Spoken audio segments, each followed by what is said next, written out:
Hola, muy buenas noches, bienvenidos, bienvenidas a Nuevo Régimen, un programa de análisis político donde analizamos notas estatales, nacionales y por supuesto también del mundo. Javier, muy buenas noches. Nazaret, muy buenas noches.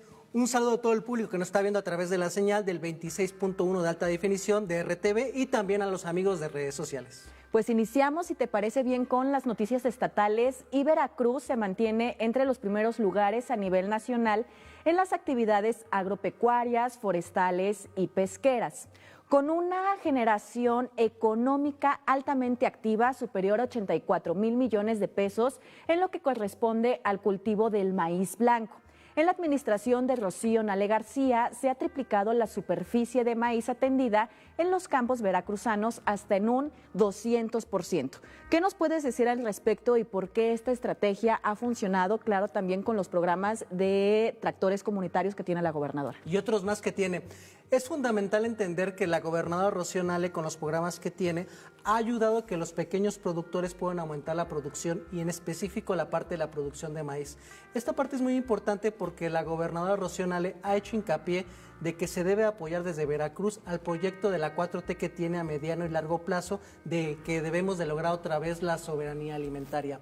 Una parte muy importante de la soberanía alimentaria corresponde al cultivo de maíz y esa parte creo que la podemos ver verificada a partir de lo que ha sido el apoyo que tú mencionaste de una manera muy acertada, Nazaret, de 100 tractores comunitarios que se reparten por todo el territorio del estado de Veracruz, en donde se producen diferentes productos del campo. En específico vamos a hablar del maíz.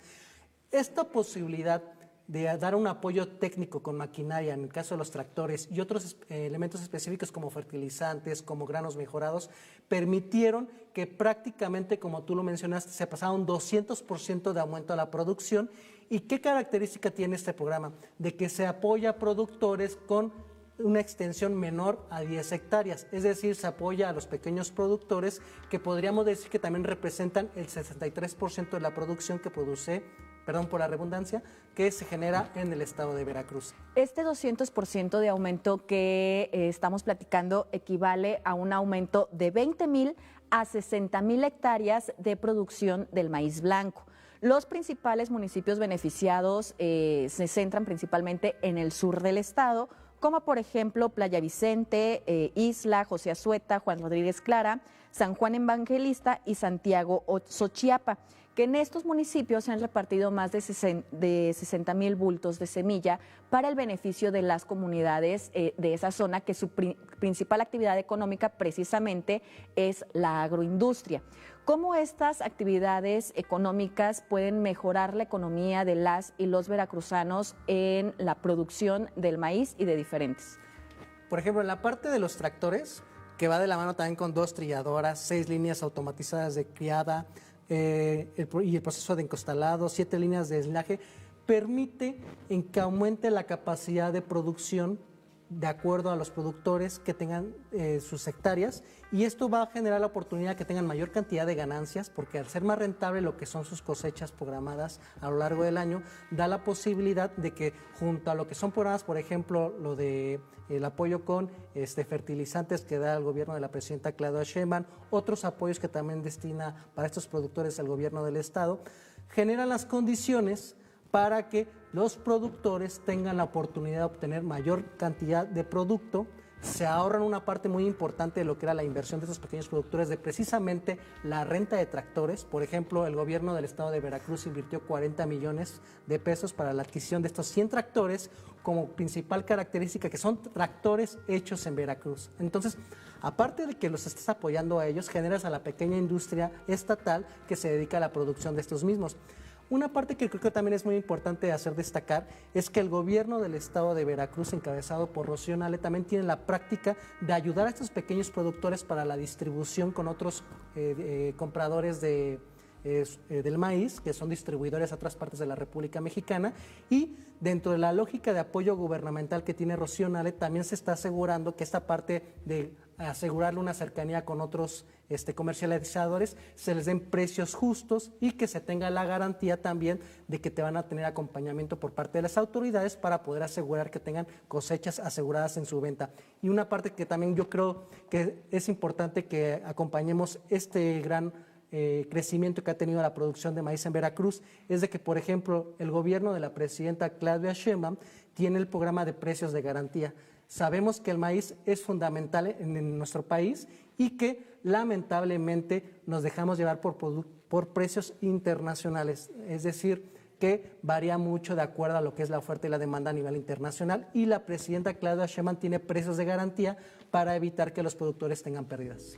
Esta política de la presidenta Claudia Sheinbaum y tanto de la gobernadora Rocío Nale, específicamente de la gobernadora, ¿crees que tenga algo que ver con el programa de la soberanía alimentaria de la presidenta? Pero antes de que me contestes, ¿qué te parece si vamos a ver lo que dijo la gobernadora Rocío Nale el día lunes en su conferencia de prensa? Nuestra dieta desde los mayas, la base es el maíz, esa es nuestra dieta del mexicano. Y nosotros hasta 1988 éramos autosuficientes en maíz. Fíjense cómo coincide con las políticas neoliberales. Después de eso, del cambio de políticas, pues llegamos a ser dependientes o importadores de maíz, tanto de maíz blanco como de maíz amarillo.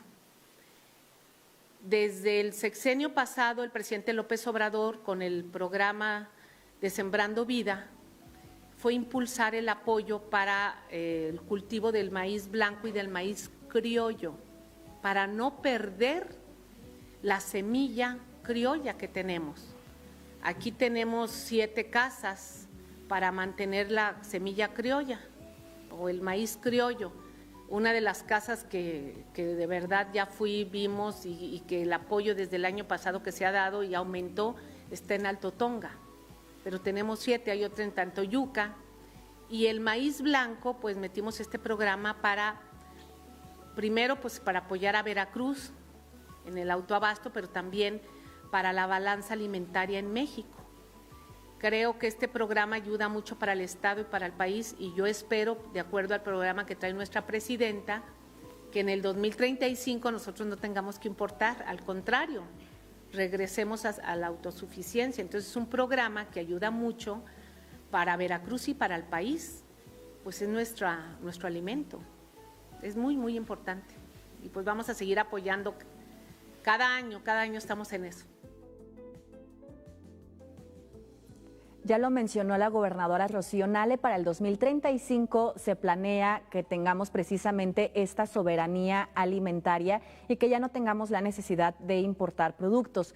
¿Qué opinión tienes al respecto y cómo esta soberanía alimentaria beneficia a la población, no solo veracruzana, sino también a la mexicana? En tan solo 1 año y medio de gobierno, la gobernadora Rocío Nale ha tenido la posibilidad de subir un 200% la producción de maíz. ¿Por qué?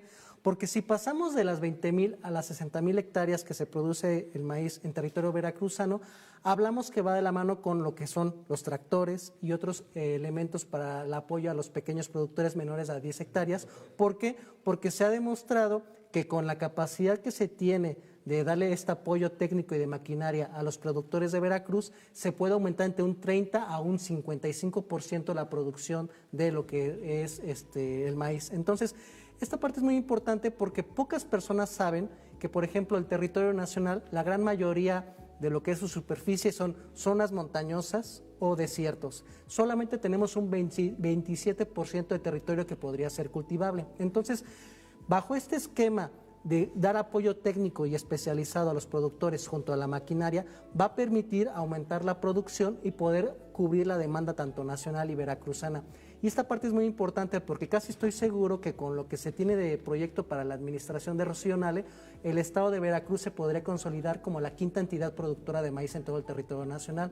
Y con ese grano de ayuda o grano de maíz, podríamos decir que estamos contribuyendo a un proyecto a mediano y largo plazo en donde el maíz va a ser fundamental para poder sustentar lo que es la demanda, porque el maíz es una parte muy importante de la dieta mexicana. Por ejemplo, estudios sociológicos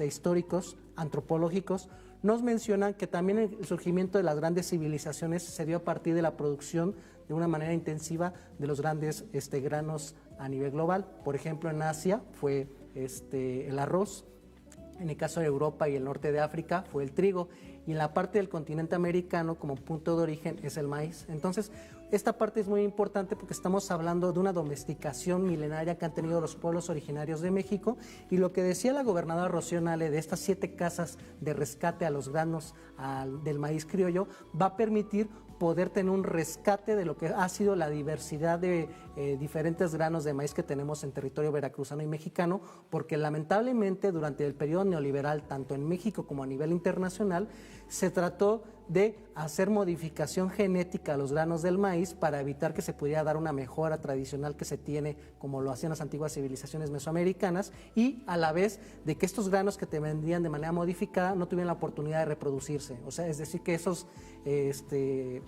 plantas, los transgénicos de Monsanto y otras empresas más, Bayer, por ejemplo. Y que los transgénicos está comprobable por estudios científicos, médicos, que han tenido afectaciones a la salud.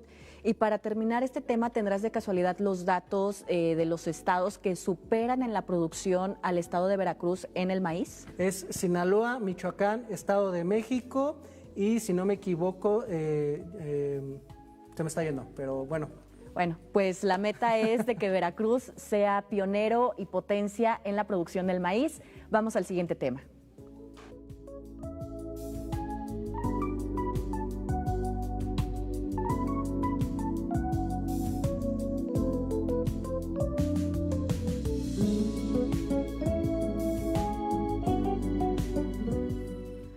Uno de los cambios más notables en América Latina durante las últimas décadas ha sido el aumento del número de feligreses de las distintas iglesias evangélicas a comparación de la Iglesia Católica, situación que va a par de la búsqueda del poder e influencia política en toda la región latinoamericana, de acuerdo a diferentes análisis políticos. ¿Cuál es el impacto que tienen estas iglesias evangélicas? Pero antes de que nos digas el impacto, ¿cuál es la característica principal de las iglesias evangélicas? Bueno, a la pregunta que me hiciste el bloque pasado, son 2 entidades que me faltaban. Es el estado de Durango y Guanajuato, con la lógica de que nosotros podamos ser el 5º lugar. Ahora, otras 2 preguntas de este bloque. La iglesia evangélica tiene características muy cercanas a lo que fue el modelo de organización religioso que se tiene en Estados Unidos y sus antecesores en Europa. Generalmente las iglesias evangélicas tienen como característica tratar de darle mucho peso a lo que es la construcción de la riqueza en lo que ellos determinan en términos religiosos, hacer el reino de Dios en la tierra.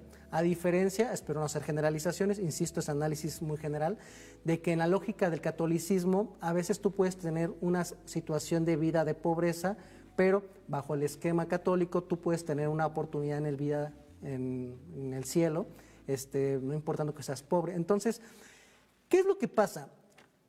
Históricamente en Latinoamérica la religión dominante ha sido el catolicismo. Hasta los 70s, en promedio el 94% de la población de América Latina se identificaba como católica, pero a partir de 1970 surgieron corrientes de pensamiento dentro de la Iglesia Católica que fueron vistas por peligro por parte de las élites estadounidenses. Estas corrientes de pensamiento de la Iglesia Católica, dentro de las más sobresalientes tenemos la teología de la liberación. La teología de la liberación tiene como principal bandera poner al pobre, al necesitado y al oprimido como principal bandera de lucha dentro de lo que es un esquema organizativo social. Generalmente la teoría de la liberación generó una camada de líderes de la Iglesia Católica que se identificaban con las luchas sociales, tanto urbanas como rurales, con los partidos de izquierda, con los movimientos que buscan una mejor repartición de la riqueza, e incluso hubo secciones de la teología de la liberación que se identificaban con lo que eran proyectos socialistas o comunistas. Esta situación de crisis, en donde tuvo mucho arraigo en América Latina por las condiciones de pobreza que se tiene en Brasil, en Honduras, en México, en Ecuador, en Argentina, obligó a que la élite política y económica de Estados Unidos empezaron a planificar la forma de meter la idea de iglesias evangelistas cercanas a lo que tienen dominio en Estados Unidos, en donde se le da un poco de peso a lo que es el esquema organizativo social que tenía, por ejemplo, la Iglesia Católica, en donde la Iglesia Católica históricamente fue organizadora de las sociedades latinoamericanas. Entonces, como plan geopolítico, por el peligro que se tenía que la teología de la liberación tuviera mayor presencia de organización social dentro de grupos de izquierda, movimientos sociales, grupos que plantean una mejor reivindicación de los recursos naturales y la toma del poder político para poder llevar a cabo estas demandas, empezaron a planificar de integrar las iglesias evangélicas en las zonas más pobres de América Latina y empezaron a tener funciones que el Estado fue abandonado sistemáticamente. Hay que recordar que en México y en otros países de América Latina el Estado benefactor vino a la baja con la implementación del neoliberalismo y precisamente estas iglesias evangélicas empezaron a cubrir funciones sociales que el Estado dejó de cumplir y que también la Iglesia Católica dejó de atender las necesidades de organización a los sectores populares. Por ejemplo, esta implementación de implementar en América Latina estas iglesias evangélicas o protestantes en lo que son territorios pobres, va de la mano por la parte de que Juan Pablo II empezó un proceso de desmantelar a la teoría de la liberación que precisamente tenía trabajo en estas zonas marginales de América Latina. Y a la larga, estos segmentos de la sociedad latinoamericana que eran abandonados por la Iglesia Católica y que eran abandonadas por sus estados, fueron encontrando un sentido de pertenencia y comunidad, de arraigo y de cercanía precisamente en estas iglesias evangélicas. Y que en este apartado hacemos la acotación a todo nuestro público que el tema lo hablamos desde el análisis político con mucho respeto y conciencia de independencia de cada una de las religiones o creencias que puedan protestar cada persona que nos está viendo. Y como dato, la población latinoamericana pasó en las últimas 3 décadas de un 4% a un 20% en las creencias evangélicas. Es decir, va teniendo un aumento, un crecimiento, al contrario del catolicismo, que ha ido disminuyendo significativamente.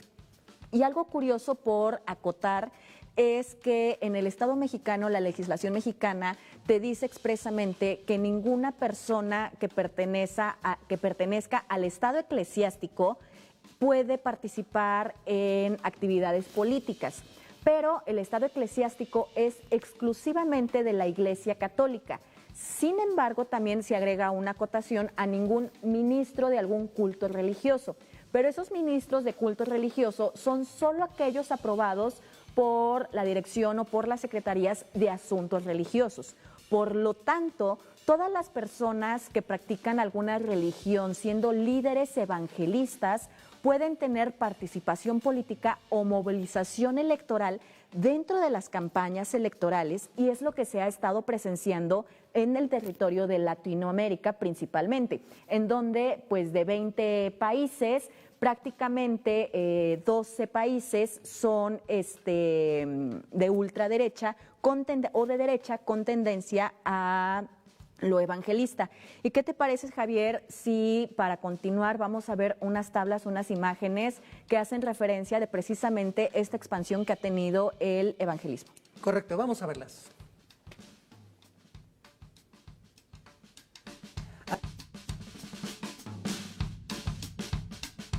La presencia de las iglesias evangélicas, y nos damos cuenta que, por ejemplo, todavía en Paraguay el 85% de la población se asume como católica y solamente un 6.9% entra en la categoría de evangélica. Aquí en la tabla van a ver, querido público de Veracruz, que tenemos una parte que dice que es ninguna, es decir, que ninguna persona se siente identificada a una iglesia dominante, pueden tener una fe religiosa, creer en un Dios, pero no se sienten identificados ni con los católicos, ni con los evangélicos o con ninguna de las religiones dominantes. Nos vamos a dar cuenta que también viene la tabla con la palabra otra, que quiere decir que son religiones que no necesariamente son dominantes, y los ateos. Bueno, en México tenemos un 74% de población católica y ya tenemos una población evangélica protestante de 4.9%, pero como les hacía mención, si nos vamos a otros países de América Latina, nos vamos a dar cuenta este crecimiento tan impactante que ha tenido. Por ejemplo, en Honduras, el 42.6% de la población ya es evangélica contra un 38.3% católica. Por ejemplo, en Nicaragua, ya el 38.2% de la población es evangélica contra un 44.9% que es católica.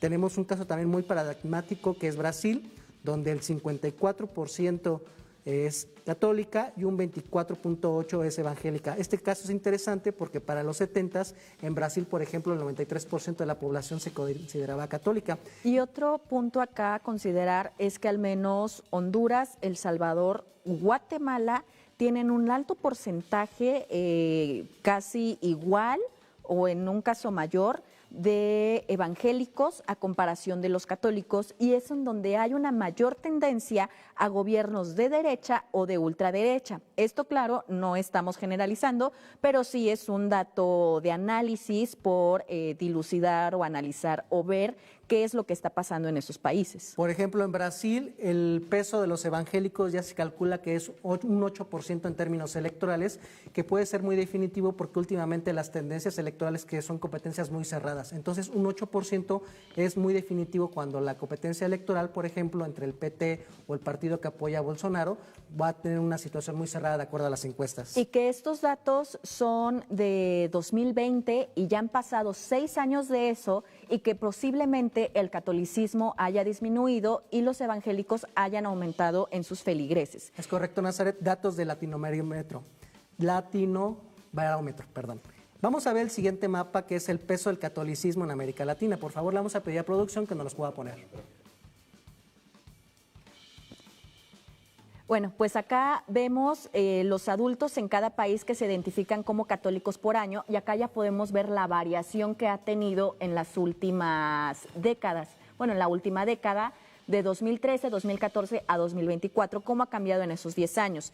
Y México claramente ahí tiene una variación de un 14%, en donde ese 14% se representa o se identifica más como católico, a comparación de los evangelistas. Sin embargo, hay también algo interesante que está pasando en México, y son los nuevos partidos políticos. ¿Acaso uno de los nuevos partidos políticos pertenece a esta nueva corriente de pensamiento o tiene tendencias evangélicas? El Partido Paz, que anteriormente era el PES, tiene un voto muy duro respecto a estas iglesias. Y bueno, acabas de dar un dato muy interesante. Por ejemplo, Argentina pasó de un 71%, en 10 años bajó a 58%, Brasil del 61% bajó al 46%, tenemos a Colombia que bajó del 64% al 46%, tenemos a Perú que bajó del 81% al 67%, y creo que esto es una muestra de cómo ha crecido el esquema organizativo. Creo que esta parte, Nazaret, es importante hacer mención. Lo dijiste muy bien.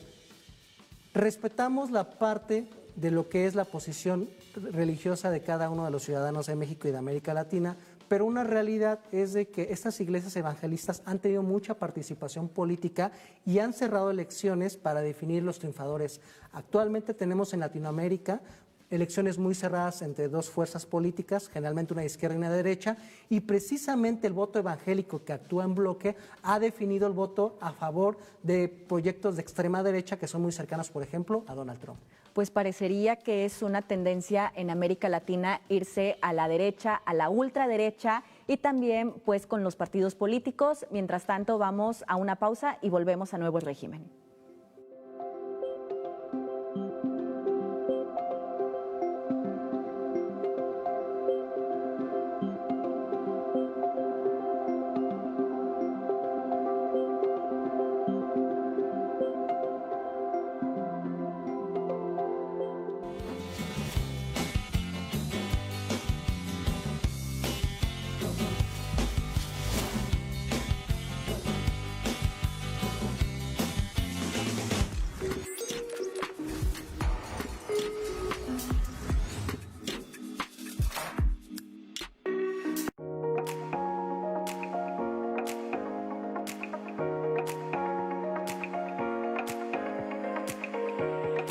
Cruzar la delgada línea que, como decía Hans Magnus Enzensberger, separa la política del delito es algo que tanto la CIA como la DEA o los departamentos de Estado y de Justicia hacen continua y descaradamente.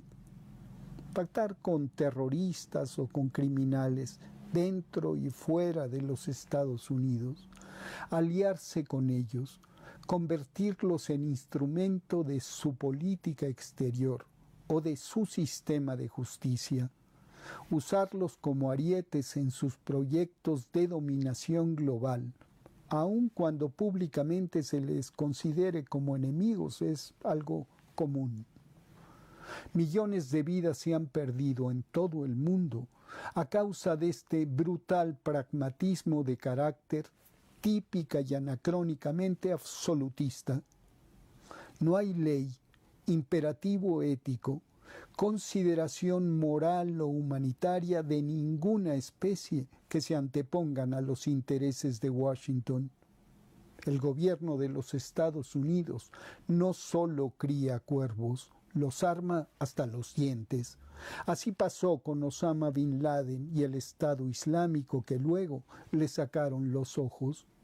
Lo mismo sucedió con Pablo Escobar, a quien la CIA, a cambio de que financiara los escuadrones de la muerte en El Salvador y le suministrara cocaína para canjearla por armas para la contra nicaragüense, le permitió expandir su imperio al norte del Bravo.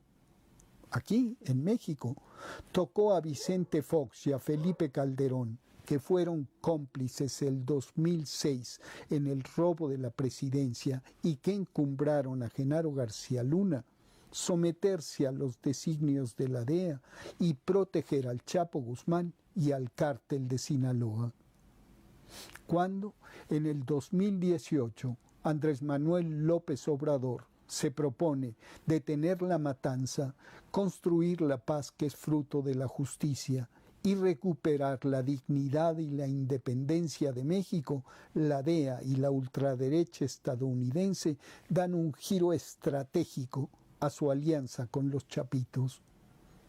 A Ovidio Guzmán, capturado por el ejército mexicano, extraditado por López Obrador, a sus hermanos y a otros capos a los que han convertido en testigos protegidos, corresponsables todos ellos, junto a los capos y cárteles norteamericanos a los que nadie persigue, de la muerte de decenas de miles de jóvenes en su propio territorio, la DEA y el Departamento de Justicia pretenden usarlos ahora como arma contra la soberanía nacional y la democracia en México.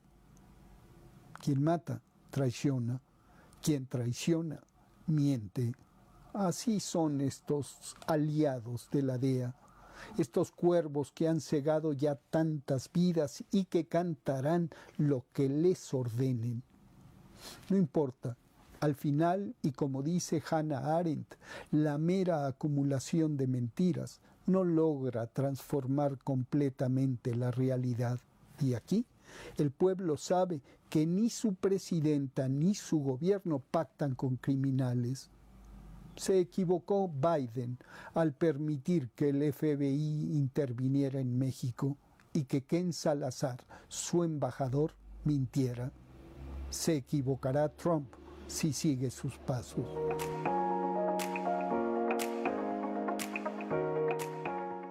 Hay una nueva forma de despertar. Con la mejor información para comenzar tu día. Música que te acompaña cada mañana. Entretenimiento, cultura y grandes historias. Salud, bienestar y cuidado de nuestro entorno. Todo en un solo lugar. Para empezar bien el día. Lunes, miércoles y viernes, 9 horas.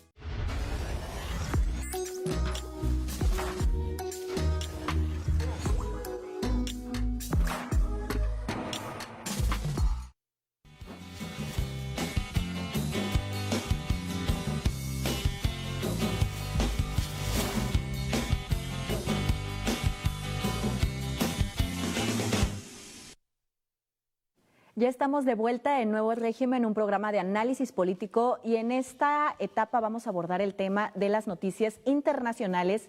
Sin embargo, antes de ello agradecemos que cada uno de los televidentes que están al otro lado de la pantalla nos sintonicen. Y también a la gente en redes sociales que nos están siguiendo en Facebook y en YouTube. Pues muchísimas gracias a todas y todos ustedes, y ahora sí continuamos con el tema internacional. Y en su cumbre de Turquía, el presidente de los Estados Unidos, Donald Trump, anunció en una rueda de prensa con Zelensky, el presidente de Ucrania, la opción de conceder a Ucrania una licencia para fabricar de forma independiente misiles para el sistema antiaéreo Patriot. Es decir, que Ucrania ya va a tener la autorización de los Estados Unidos para producir estos misiles y contrarrestar la guerra que está teniendo con Rusia.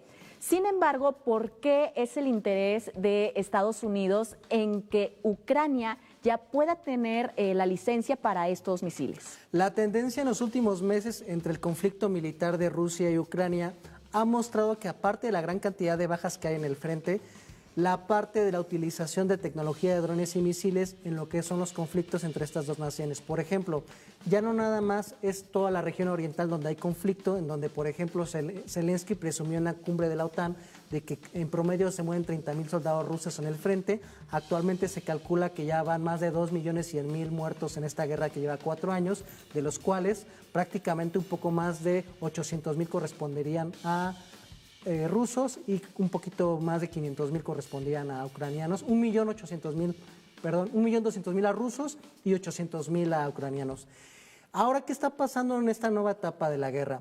Resulta de que Rusia está teniendo serios problemas con la parte de suministrar combustible a la población de todo lo que es el inmenso territorio ruso, porque Ucrania ha tenido la habilidad militar de poder hacer ataques mortíferos a lo que son cuestiones de estrategia de dejar sin abastos a lo que es tu enemigo, porque ha atacado tanto bases de suministros de combustibles, ha atacado refinerías, ha atacado pipas, ha atacado buques tanque, que son las que suministran, por ejemplo, a la península de Crimea de combustible para poder alimentar a 180,000 rusos en ese territorio.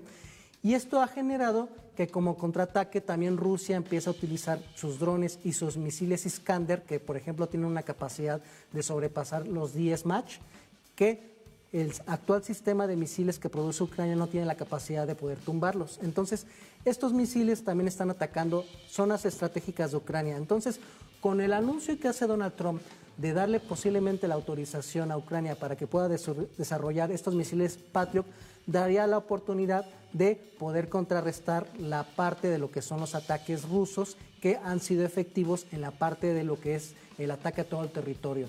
Esta historia que nos estás platicando, todo el antecedente, también se viene atrás cuando se reunieron en Estados Unidos, bueno, en la cumbre del G7, el mandatario estadounidense Donald Trump y Zelensky, que fue invitado al G7, en donde Zelensky le pidió de favor a Donald Trump que lo apoyara para la guerra contra Rusia.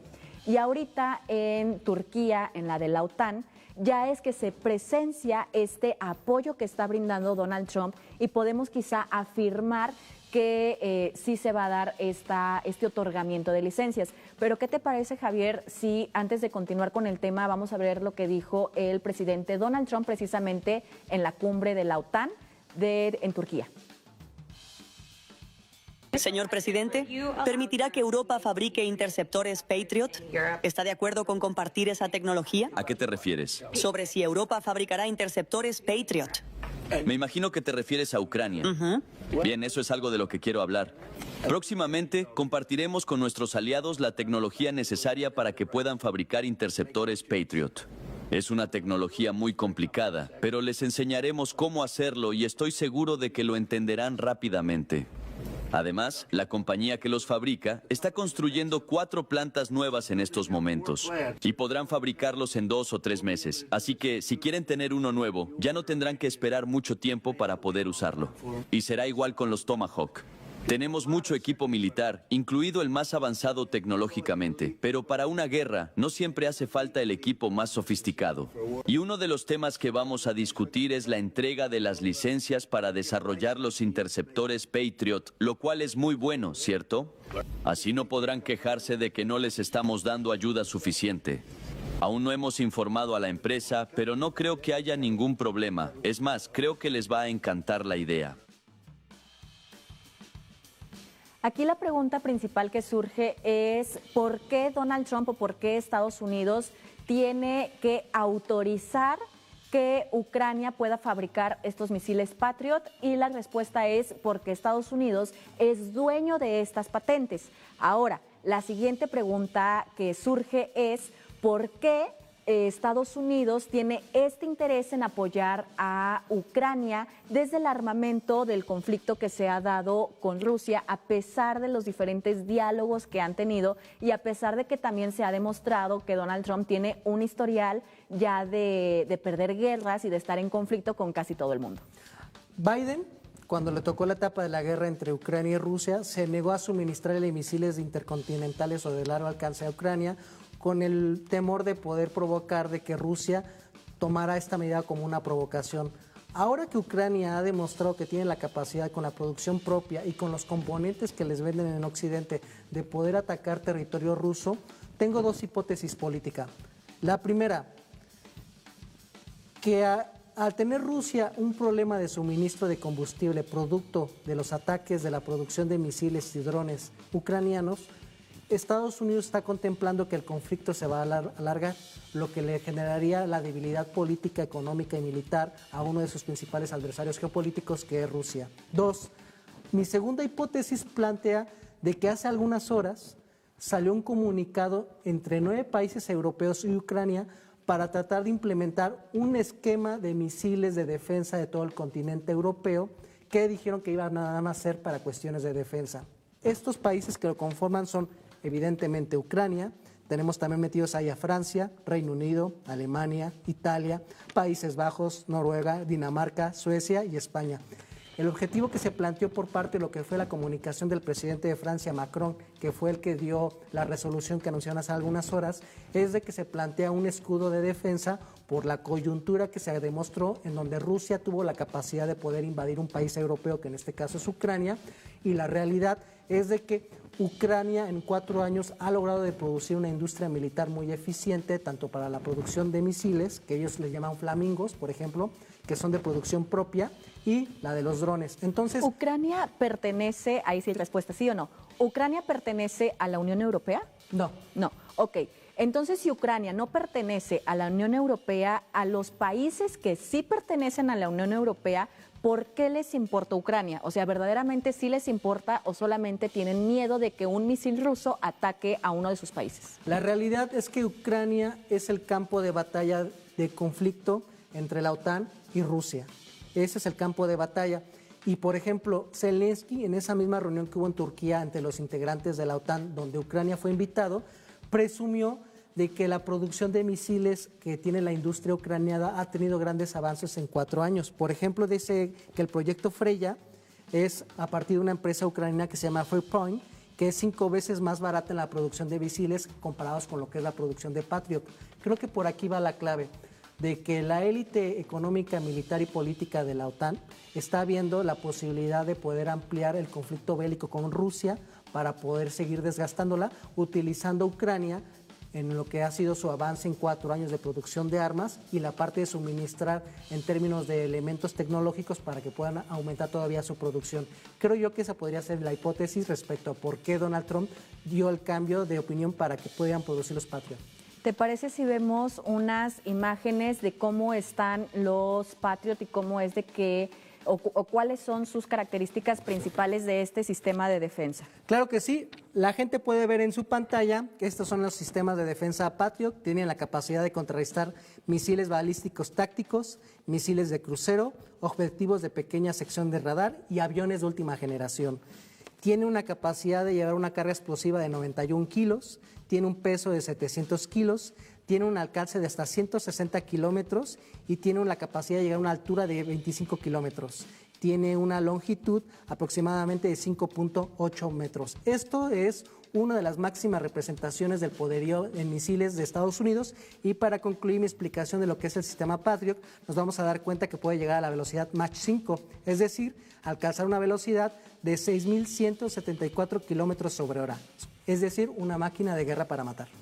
Y en la siguiente imagen, acá vemos, bueno, cómo está construido este sistema defensivo que limita las capacidades ofensivas del enemigo y frena ataques en masa de misiles balísticos, drones y cruceros de corto alcance y disparos. Por el contrario, era lo que tú mencionabas, Javier, que el objetivo de esto es tener un sistema de defensa y no precisamente un sistema de ataque contra Rusia, sino precisamente prevenir cada uno de estos contextos. Aunque estos misiles también pueden ser de ataque, pero el discurso político que te plantean es de que este es de defensa. La realidad es de que si se producen este tipo de misiles por parte de la producción industrial militar de Ucrania, pone en peligro a la parte de lo que son los lugares estratégicos de Rusia, que es la energía, los puntos militares y obviamente también la parte de las posiciones políticas.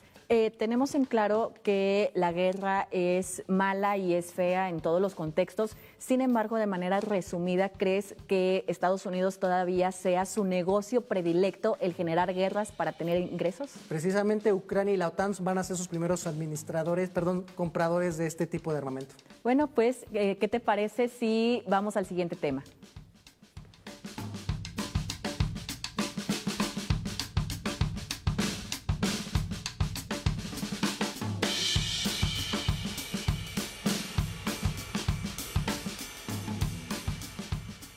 Y en los temas nacionales, la presidenta Claudia Sheinbaum Pardo tiene un ambicioso plan, el cual consiste en continuar con la recuperación de los trenes de pasajeros en México y también de carga.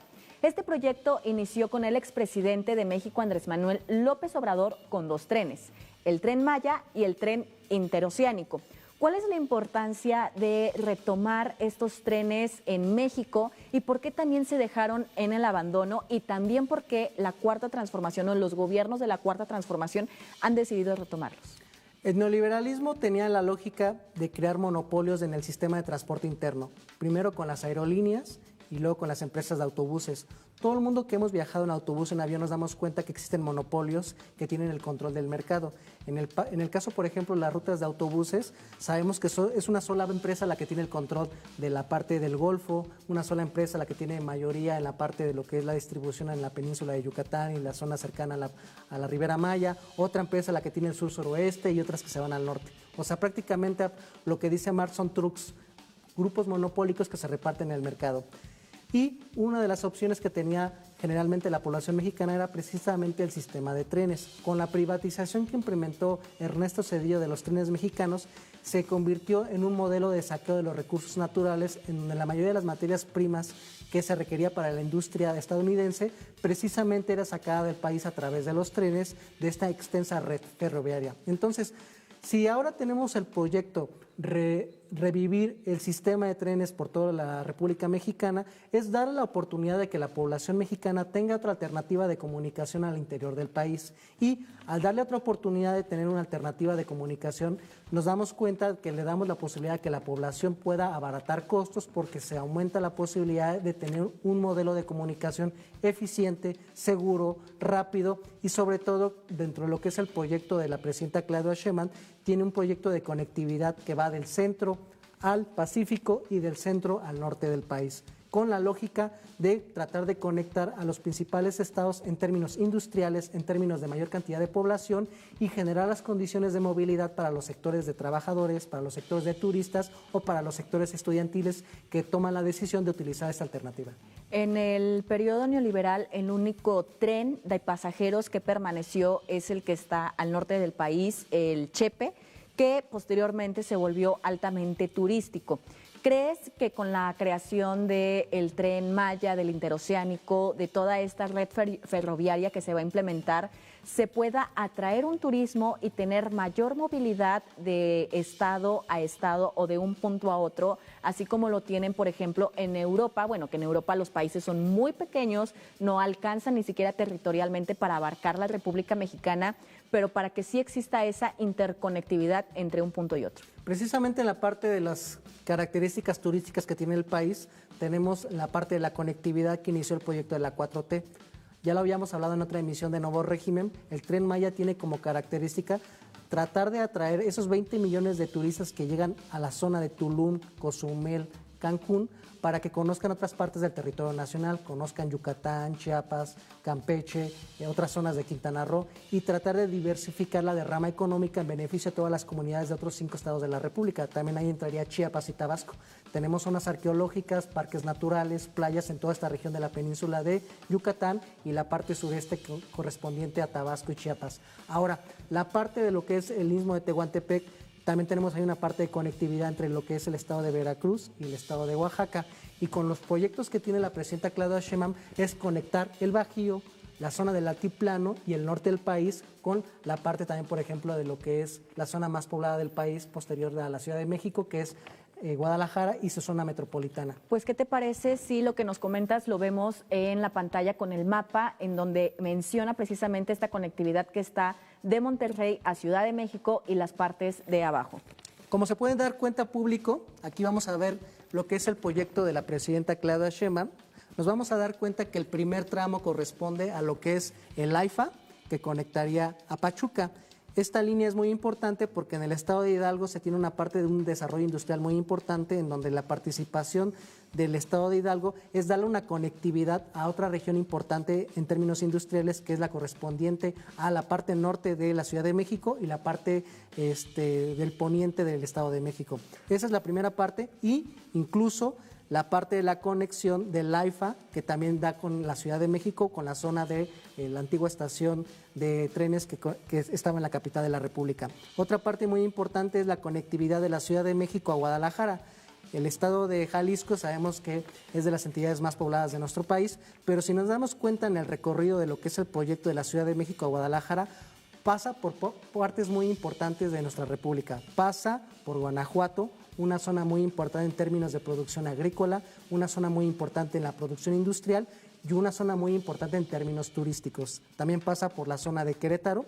Querétaro tiene características muy similares en términos industriales, en términos de turismo y en la parte de la producción de alimentos. Y vemos que también tiene la parte de la conexión con el Estado de México, que tiene iguales características en términos industriales, turísticos y una gran cantidad de población.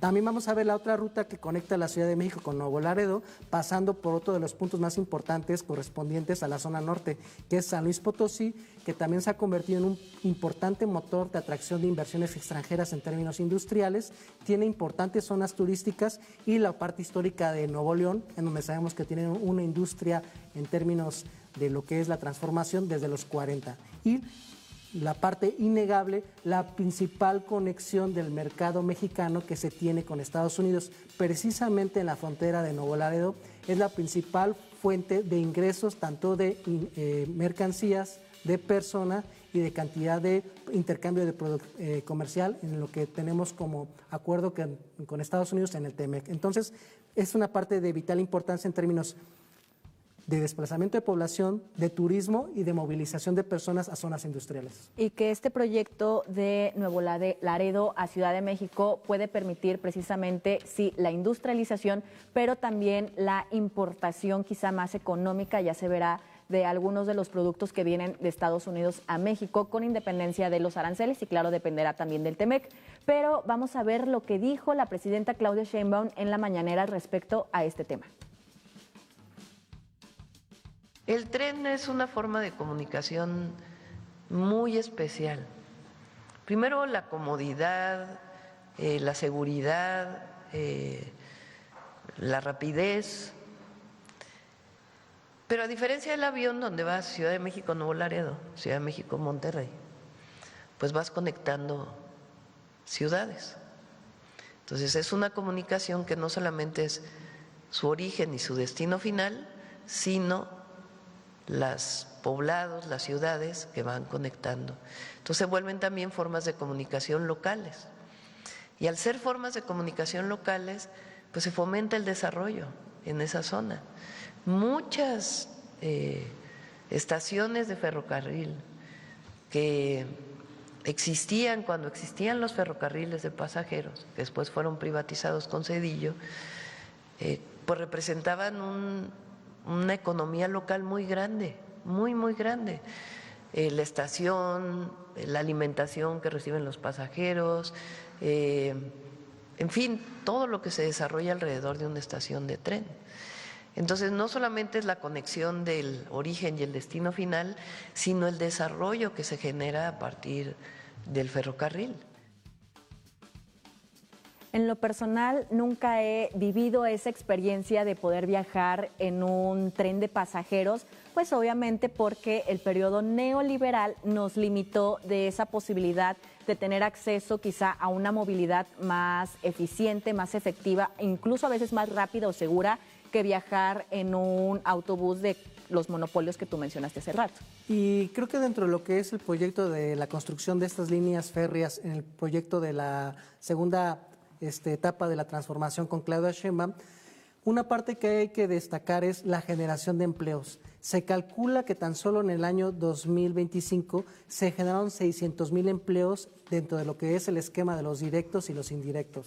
Es una parte muy importante que hay que destacar porque la industria de la construcción es de las que más generan empleos y empleos de calidad. Esa parte hay que destacar. Dentro de las características que se tienen de los proyectos de las líneas de transporte de personas a través de trenes, estamos conscientes de que tiene ciertas características que pueden ser atractivos para las personas que quieran desplazarse en términos laborales o escolares o hacer turismo y que ojalá tengas tú la oportunidad en este sexenio de hacer. Va a tener aproximadamente una velocidad, estos trenes de 160 kilómetros por hora, se van a construir 2,373 kilómetros y la cuestión que se tiene respecto a las estaciones que se tienen en cada una de las líneas es que estén a 800 metros de otra ruta de transporte que se le conoce como la última milla, que te pueda conectar con los puntos de interés para las personas, ya sea zonas culturales, artísticas o turísticas, centros de trabajo o puntos de negociación comercial, por lo que hablábamos, por ejemplo, de Nuevo Laredo. Y como referencia para nuestra audiencia, las carreteras de México, la mayoría de ellas, si no es que casi todas, su nivel o su límite de velocidad es a 110 kilómetros sobre hora. Entonces, el tener un tren o una posibilidad de movilidad segura a 160 kilómetros sobre hora y sobre todo que no se sienta el desplazamiento o la inercia puede ser bastante beneficioso y también sobre todo puede mejorar los tiempos de traslados y sobre todo la calidad del transporte que puedan tener cada una de las personas.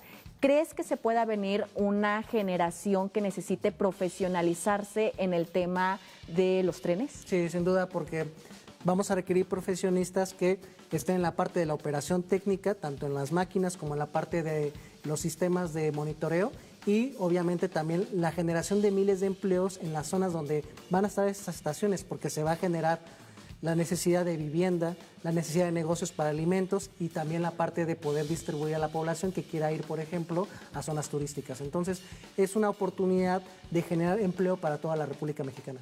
Y que lo hemos repetido en diferentes ocasiones aquí en Nuevo Régimen, que la política actual de la presidenta Claudia Sheinbaum es una política integral que busca precisamente que cada uno de los sectores estén conectados precisamente en lo turístico, en lo económico. Esto fue Nuevo Régimen, nos vemos en la próxima emisión con más información, debate y contexto.